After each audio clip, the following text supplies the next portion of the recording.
All kinds of racket going on behind the scenes. Hello, early birds.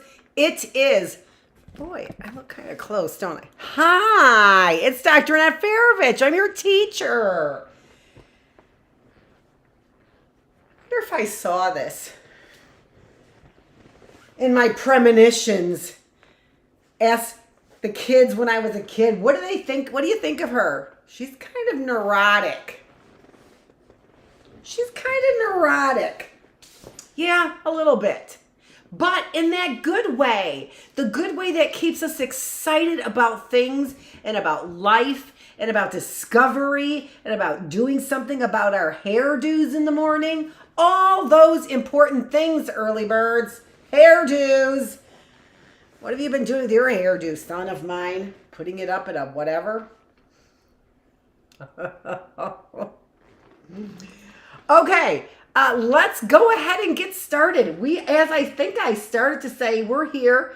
It's May 1st. I've got to go get my little May bomb here. What? What'd she say? Huh? What? Because it is May Day. May Day is May 1st. I'm not quite sure what that is. It doesn't sound good to me. May Day, May Day. Sounds like an emergency to me. I don't like it. So let me go get, I'm not going to. We've got it on number 1. So that is our May 1st day. That's what we're going to do right now. And we are going to today, what? I always start with the full schedule. I start with the full schedule. But I really should start with the early birds. Today we're going to do cursive and we're going to expand our vocabulary. What does that mean, expanding our vocabulary? We're going to look at sight words today, okay? I went and put together more of our sight words, which includes, got to get this out of here before I knock this down, which includes all of these new words that we have been writing here. So some really easy words. Some of them we've already had in our sight words. Other ones we have not had in our sight words. All right? But let's just take a look really quickly at that. Let me get my glasses here. We started on time, but you know how it is when she starts on time. She's got to fiddle with that and dabble with this. So hopefully that gets you guys some time to get in your desk, especially after yesterday. You're probably like, she's going to start late. And then I'll go, she's on time with the ABC song anyway, right? That's what I start with when I'm on time. All right, glasses are on my face. Let's see if we can get some of what. Oh, there's my spectrum that I wanted to get. Cursive writing, yeah. Prefixes, I see. No sight words. Hey.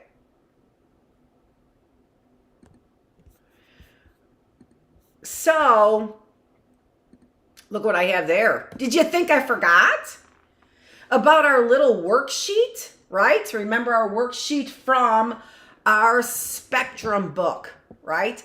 So we're going to do just a little bit of ketchup and mustard. Wow, that is like not even. It's not even a joke. It's just like we're going to do some peanuts and butter or peanut butter and jelly. It's just a saying. I don't even know what it means. Okay, this is where we left off though on our cursive writing. I don't have my sight words up there and I don't know why. I can't see them. Oh, I know why. Because it is under a Word document. Word document.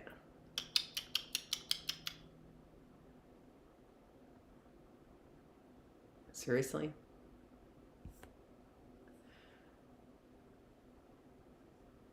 Oh, I just cannot stand this. There we go. So here are our sight words. So sight words are words that I got actually from some of these books, right? Ideas from some of these books. I don't think I have the thin paper one that I used to have here any longer. I put that one away. Where I got the idea from some of these workbooks that teachers put together, right? And people who are working with teachers, they put these materials together. And some of the materials that they use, they're called sight words. And these sight words here, we've been putting these together for a very long time. Actually, pretty much since the beginning of the classroom, we've been putting these sight words together. And now we have got, I think we have got 16 pages of sight words. So I'm scrolling through these rather slowly.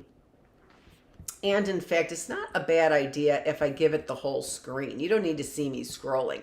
Pretty much, I figure I'm the interesting piece of this classroom. Otherwise, any teacher would do. Nevertheless, I don't have to be on screen 24/7.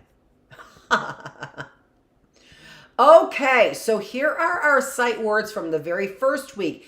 And many of these sight words I took for sight words for grade 1 or level 1, level 2, level 3. But here these are diphthongs. So we have ERs, URs, IRs, ARs.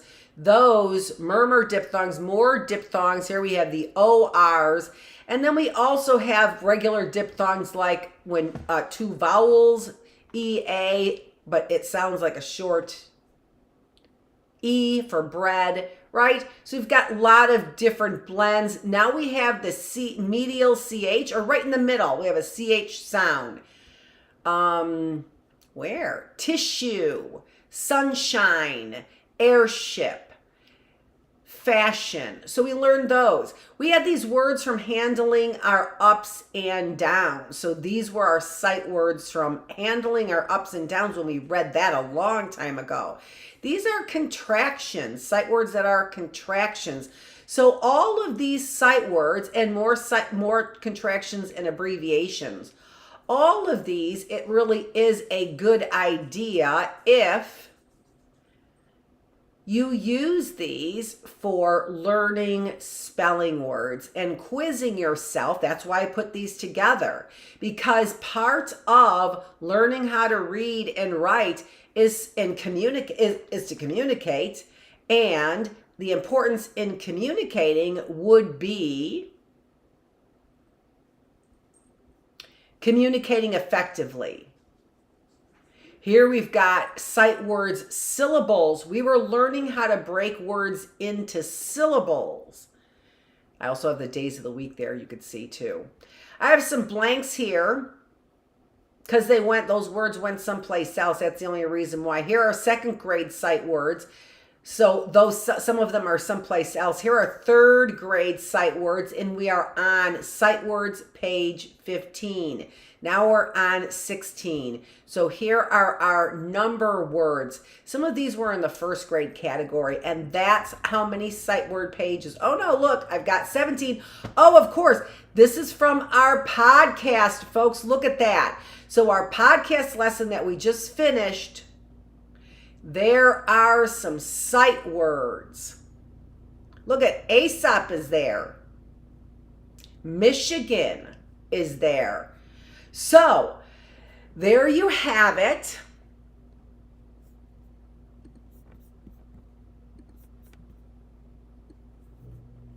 All the sight words. So we got through all of that. And remember what I said yesterday, early birds. What I said yesterday is that when we want to get something done, when we're serious about getting our homework done, we wouldn't be spending so much time multitasking and introspecting. We would be focused on one thing, because yesterday we talked about multitasking. We would be focused on one thing, and that one thing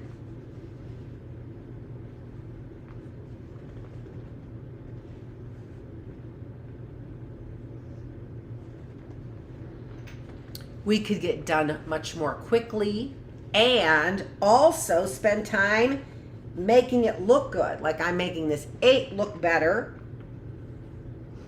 because I was worried about silence on the air, whatever you call that. It's not called white noise. That's white noise in the background. That heater going on, white noise in the background. We are still in the Easter season according to Catholics. We're going to talk a little bit about that. I see the feedback that I get that's out there, the way that I get feedback telepathically. It's the only way, apparently. People don't seem to want to hear about Catholics. So I'm getting low scores on that when I go and I put but you know what? That's too bad because it's a shame because really, those are the voices of many people who have a full experience of Catholicism, as many people who don't want to hear anything about it have a very full experience. And that's the reason why many people don't want to hear anything about it. That's the reason why we probably have many atheists as well, and people who would say, I will never believe, right? So, I don't know. And then,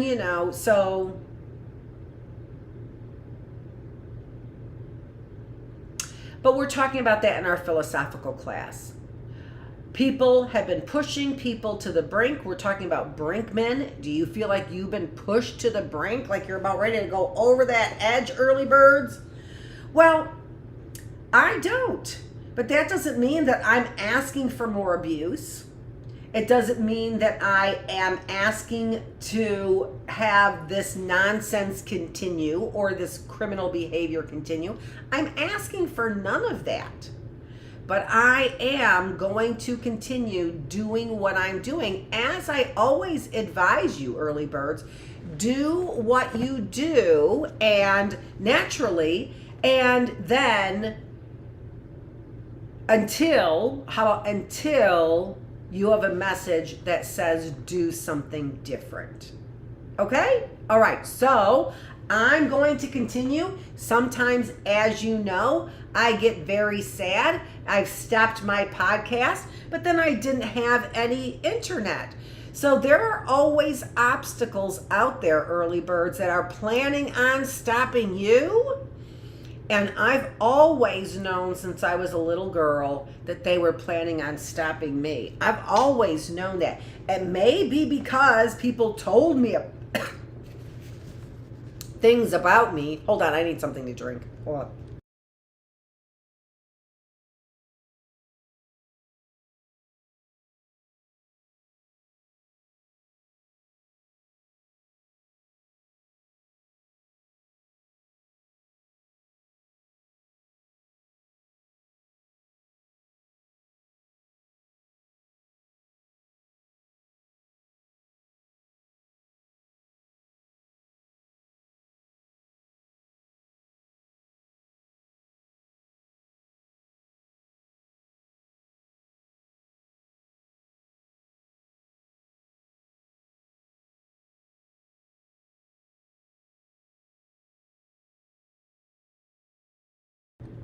as I said, since I was a little girl, people I knew were always trying to stop me. Now that may be because they were telling me that, right? It may be because I was raised around a bunch of racists, white male, blue-eyed racists. It may be that. And so since I had brown hair and brown eyes, they may have, and very, very outspoken about their racist attitudes and what they thought that they knew about people and the judgments they thought that they could make about people. It is just really unchristian. And in my mind, it is the reason why a lot of people don't want to hear anything about Christianity or from people who say that they are Christian. And it seems to me, in particular, people who say that they are Catholic, right? So they have more use for the Easter Bunny. At least the Easter Bunny, they get some kind of treats from somewhere, their parents or something, right? But resurrection, return of Jesus, sweating blood, Garden of Gethsemane. There's a lot of people, early birds, that just don't want to hear it anymore. And I understand that. I understand it. But I'm a teacher, and I believe that I have hope and dreams in a time of great despair because of my faith. And so all I'm trying to do is say that I don't have to shove that down your throat. I can be the example. But there are things we have to learn. I remember, early birds, reading that book that I said, Who is God, or whatever that book was, when I was little. And I remember my son, when I had him and he was little, asking me about God. And I didn't know what to say. A person who went to Catholic school, right? Catholic elementary school, and who was a believer her whole life, I didn't know what to tell my kids about God. I was confused. Do you let your kids learn about God? If God's laws are written in your hearts, why shouldn't you then just let God's laws reign on your heart in the right way? Maybe they're supposed to be raining things about spirituality from a Native American perspective. That's what I was thinking as a mom. And then all of a sudden, my son came up to me and started asking me about God. And I was like the woman answering in that storybook, right? That I was telling you about the other day, which I will go and get. So let's listen to just a little bit of music. I know you guys are tired of the other music. I don't think I've got... I didn't get hit with my...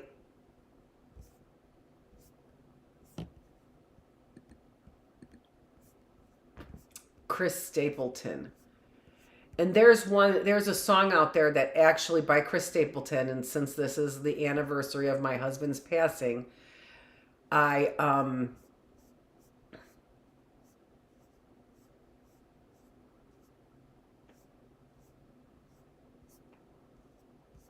Are you kidding me? I add songs to that all the time.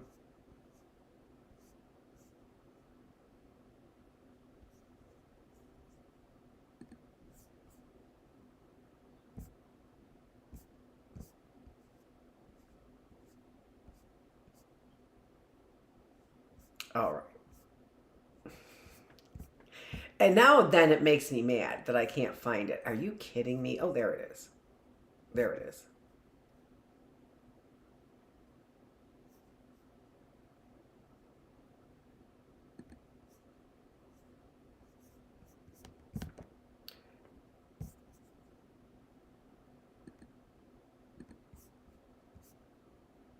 I'm looking at it all the wrong way. Ugh. I'm looking at it cross-eyed. What, is she looking at it the wrong way? She's looking at it cross-eyed. Here you go.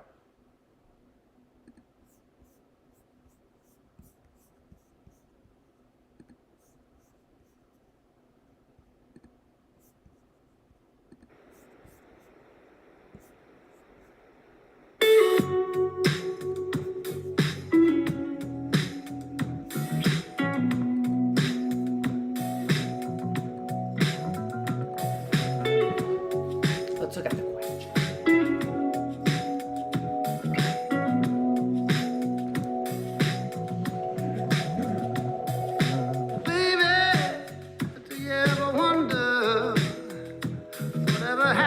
Way back when, if I see you again, baby, you ever wonder, oh, you might wish things could change. I know this might sound strange, but I think I'm in love with you. I didn't know it at the time. I know what I want to do.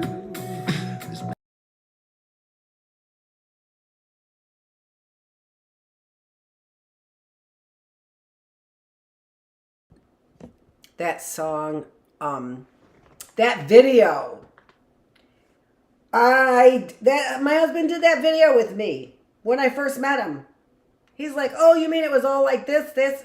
Yeah. And oh, it's just a bunch of repeating things. And it's really kind of scary that things are repeating themselves, huh? Because you don't know what is taking place, and it can get really scary, right? When you start believing in something that you really have a hard time fully explaining, that's an almighty power, those things kind of get very scary.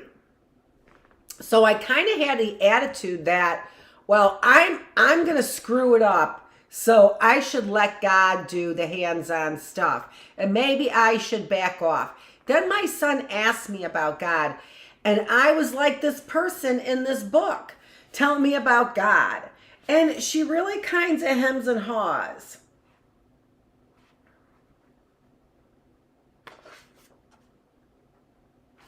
God planned for there to be daytime when it is light, she said.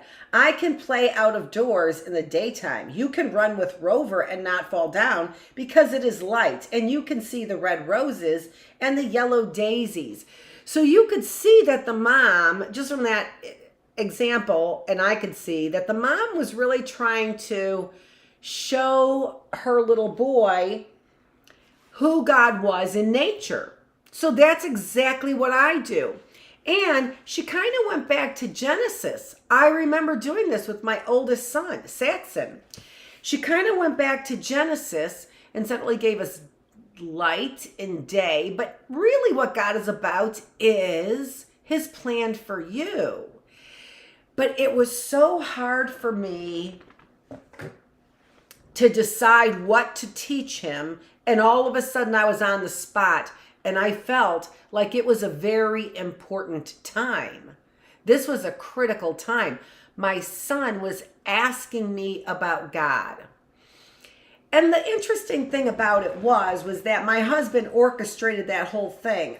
If my memory serves me correctly, he would have sent my son Saxon. I think he sent my son because I asked him later on to me. But this was a few days after we had a conversation about, I don't know what to tell him. I don't know if I should let it on God because there were so many, what am I going to send him to Catholic school where all those, what I've heard about those priests? But I don't know, right? But I have experienced things that around me, right? But I don't know. I've experienced things around me. I don't necessarily have knowledge of experiencing things that have been really traumatic myself. I feel like I have generally been safe, but there's a lot of fear mongering that gets people up, like me especially, gets people like me who are activists up and doing things. And I think sometimes those are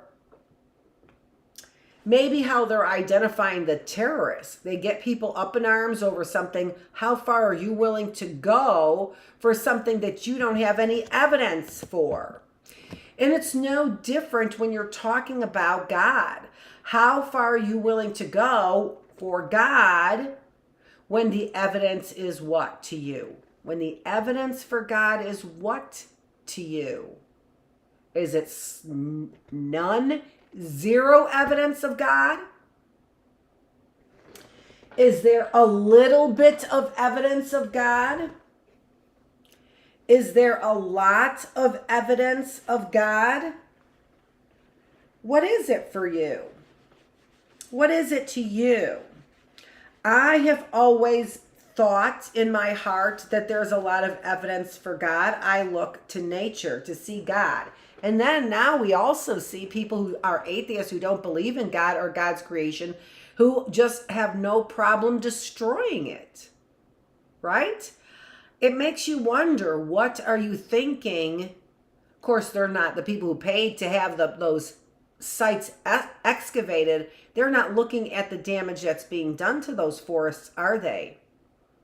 What happens to the animals in those forests as they have to flee?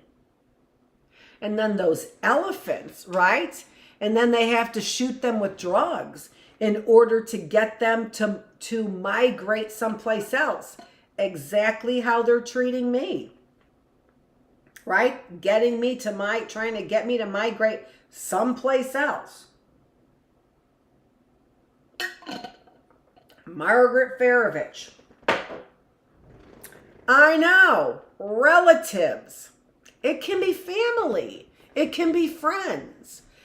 And so I wanted to bring this back up here again, this PowerPoint. And the reason why I wanted to bring this PowerPoint up here again was because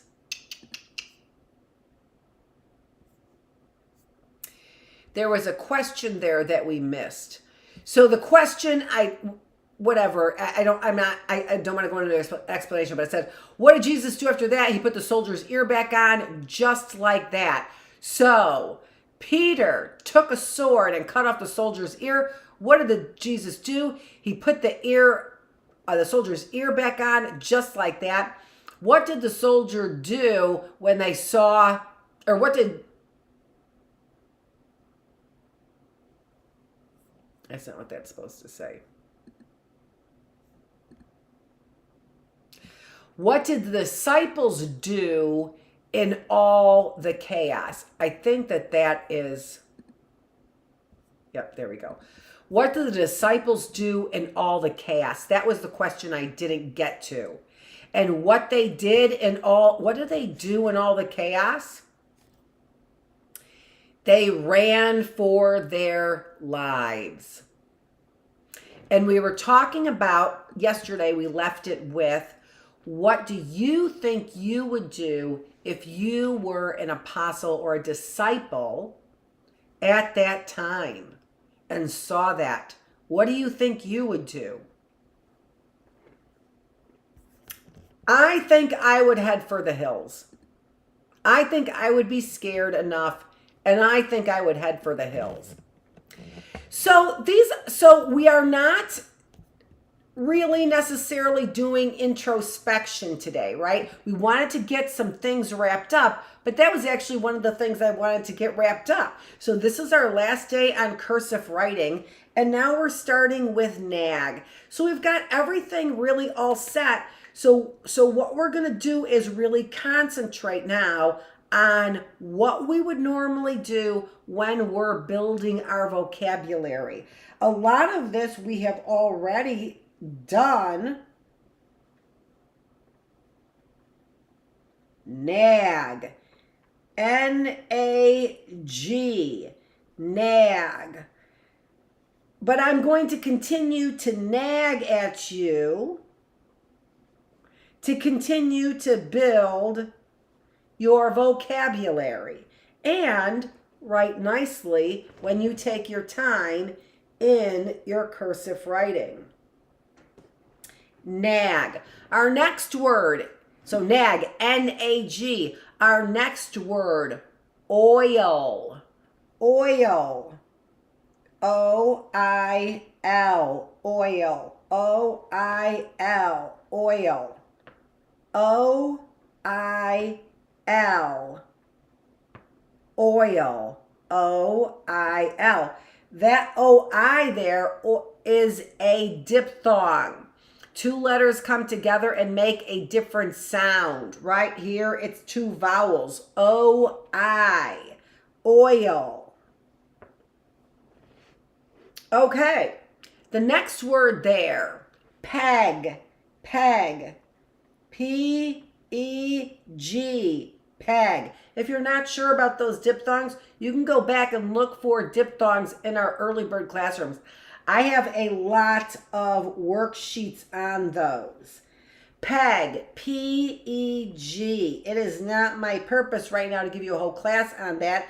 I would need to brush up on it a little bit, on those definitions, because they're not blends. So diphthongs would have a vowel in it. A vowel consonant, you are 2 vowels. That's a diphthong, I believe. So I guess I am here to give you more of a lesson. Peg, P-E-G. Let's write it with our thin part of our pen. Peg, P-E-G. Peg, P-E-G. And that's a great way when you're studying your spelling words to study them and also practice your penmanship. So once again, multitasking. Queen. Q-U. We always know when when any word has a Q in it, it is always in the English language followed by a U. Queen, Q-U-E-E-N, queen, Q-U-E-E-N, queen, Q-U-E-E-N. You look at those and you're all of a sudden like, what is that letter? Queen, Q-U-E-E-N. The next word, starting with an R, race. Race. I ran the race and beat my brother Timmy. Race. R-A-C-E. Race. R-A-C-E. Race. R-A-C-E. Race. R-A-C-E. Race. The next word, stop. Stop. We should know how to spell this before we ever take a spelling quiz, mainly because we see this on our stop signs, right? Stop. S-T-O-P. I remember getting out of my desk to tell my teacher that. They could not take me getting up out of my desk all the time to blabber. S-T-O-P. Stop it. Just stop it. She does not know how to behave in a classroom. I don't know how those other kids knew how to behave better than I did. Or maybe it was just because, as I said, I was really outspoken. Next word, tab. Tab. T-A-B. Can you see me writing there? Oh my gosh, you can't even see me writing. Jeez Louise. And now I erased everything I was writing too. Good luck, Chuck, with all that. Practice on your own. Tab. T-A-B. And then I come over here and I start with that kind of nonsense. Curly Q's in the T's. Tab. T-A-B. Remember, the T doesn't come all the way up to the top line. Tab. T-A-B. Tab. Not like that. Tab. T-A-B. You can see my B's are not coming up to the top line either. That may or may not be correct. I think it's acceptable. Tab. T-A-B. Our next word beginning with, and see, we're trying to get through these because we have capital words coming up too. Up. Up. So remember what we said about multitasking. Up. U-P. Up. Stop trying to multitask, Dr. Feravich. Just get your UP up there. Get your UP up there. Sounds like you know what. Up. UP. The next word we have is volt. Volt. V-O-L-T. Volt. We have to take a little bit of time on that word. V-O-L-T. Let's get those letters closer together. V-O-L-T. Volt. V-O-L-T. Very good. Let me clear my... Okay, moving on. Win. Win.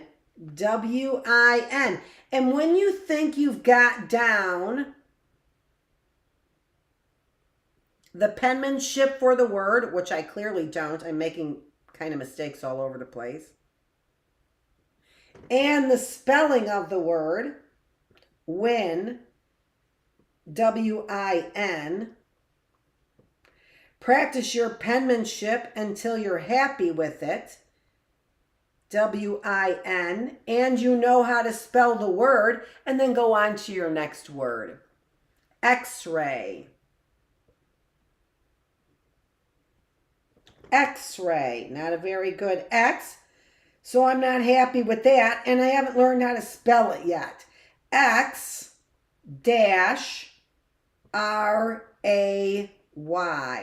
X-ray. X-R-A-Y. Are you happy with that penmanship? I am. X-ray. X-R-A-Y. Pretty easy. Yes is the next word. Yes, it is pretty easy. Yes. Y-E-S. Yes. Y-E-S. Yes. Y-E-S. Yes. Y-E-S. One of our first words we learned how to spell. Yes. And the last word with a Z, zip. Z-I-P. Zip. Z-I-P. Zip. Z-I-P. Zip. Okay, we are all done with our lowercase cursive letters. Whoop, whoop. We are doing really good with our finishing up our cursive writing and our introspection on our 3 days on. Okay, let's take a look at the next set of writing I've got. Not that one. Not that one. This one.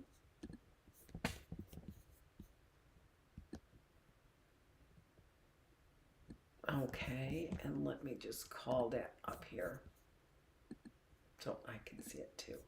All right, ant, as in there are two different kinds of ants. Those are homophones, right? I'm pretty sure those are homophones.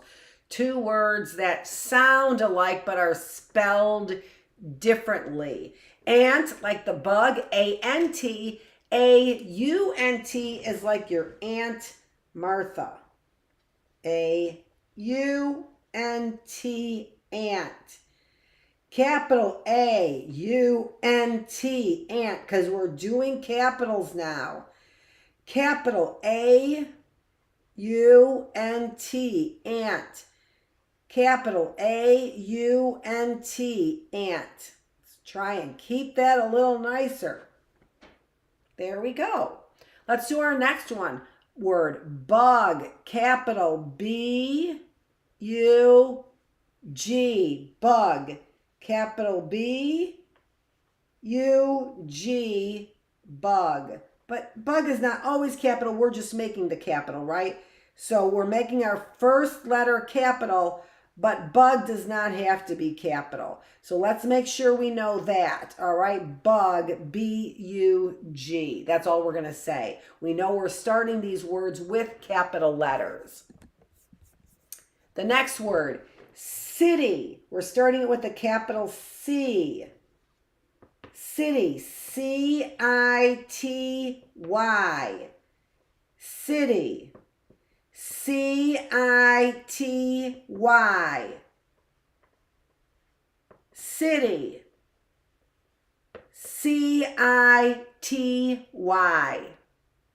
The next word, date. I wish I had a date with Prince Charming, but I do not. Date. D-A-T-E. Date. D-A-T-E.